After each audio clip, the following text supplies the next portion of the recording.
And Erica, what are you doing here today? Ooh, that's such a good question. I am trying to be the catalyst for a movement. I am trying to get together a group of ladies that are feeling like they are in a season of change, ready for all this positivity, ready to be empowered, and trying to break down the walls between us as women in this community to get to know each other, put the judgments aside, put all the negativity aside, and just dive into what we all want. And we've talked about time and time again already this morning, which is just to be loved and accepted. How do you think that women can support each other better? Ooh, another great question. I think that we can support each other better by two things. One, being vulnerable with ourselves and being able to shine bright and do what we do best in terms of our strengths and our weaknesses, being okay to let that shine to the world. I feel like when we shine bright, we allow others to not only be drawn to us and will naturally find our tribe through that, but also that we allow each other to see the possibilities that if we allow our light to shine, how much growth and possibility there is to that. So I think allowing yourself to be vulnerable is a big one, and that's how you can help each other by actually helping yourself. And secondly, by genuinely showing up for each other.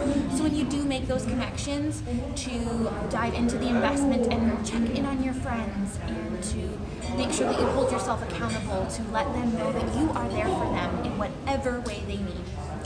Right now, we're seeing a big movement across the globe about empowering women and women empowerment, girl tribes. We're definitely seeing an increase in this happening, yourself included, by organizing this type of event. Why do you feel that women are wanting these types of groups? Well, I think that it's honestly been a desire since the beginning of time. I mean, it's a concept that's so deeply rooted in us to be accepted and loved that I think that the community is not necessarily that it's something that we've been looking towards and needing. It's that we're finally ready to accept it. We're finally ready to stop saying, oh, tomorrow. We'll work on this issue tomorrow. We'll make these connections and empower each other tomorrow. We'll let someone else do it. No, we need to be the start, the catalyst, the movement right here to let each other know that no more. No more are we going to dollar shine. No more are we going to judge each other. No more is there going to be segregation between us. We're all strong, powerful women, and we need to let each other know that. And we are still in a world and a society where, as women, we're taught to compete in growing up in school, and we're wanting to change that movement. But if a woman is feeling competitive or feeling insecure about where she is, what would you say to that woman? How could you help her stop competing with other women? Well, I think that competition is not necessarily a bad thing. That's not, I don't think, the thing that we want to change. It's comparison.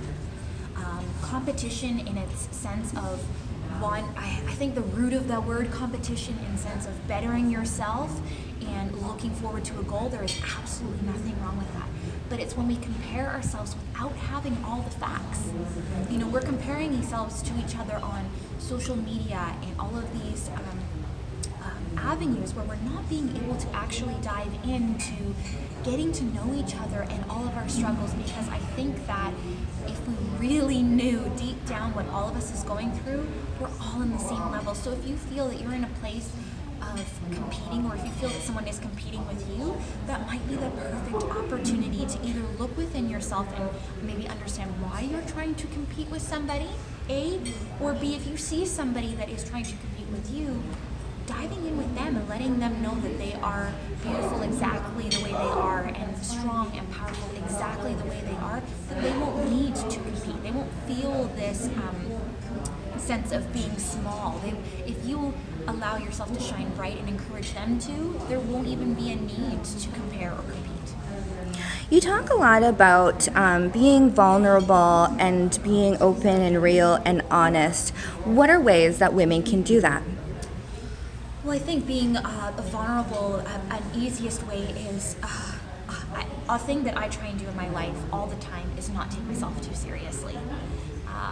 Laugh at yourself when you do something silly, and shake off the things that maybe you're disappointed in, or if you had yourself a bad day, or that you just need a nap that day, you're tired that day, allowing yourself to be in whatever you are in that day. I think that that's okay to accept where you are and dive into it a little bit deeper as to why you're feeling that way.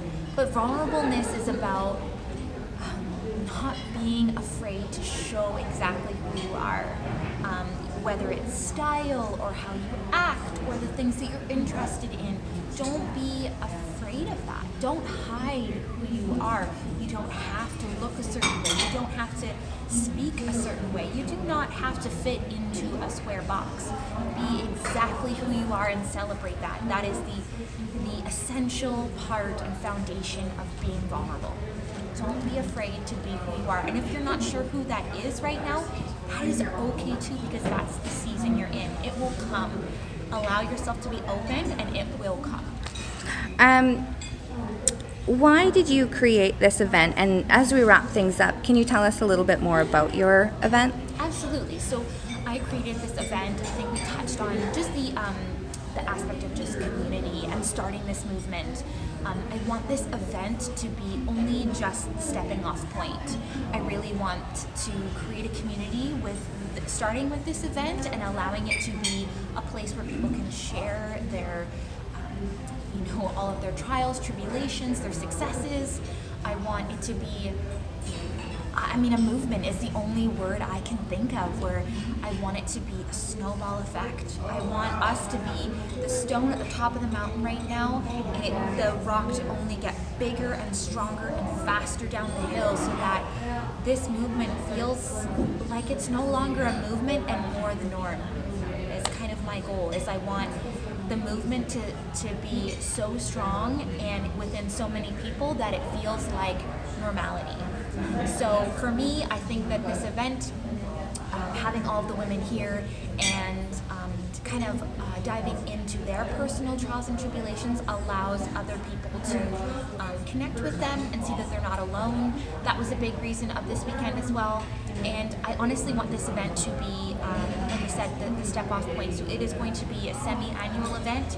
I want to have all the ladies here again to continue to learn, continue to grow their wellness and their holistic living.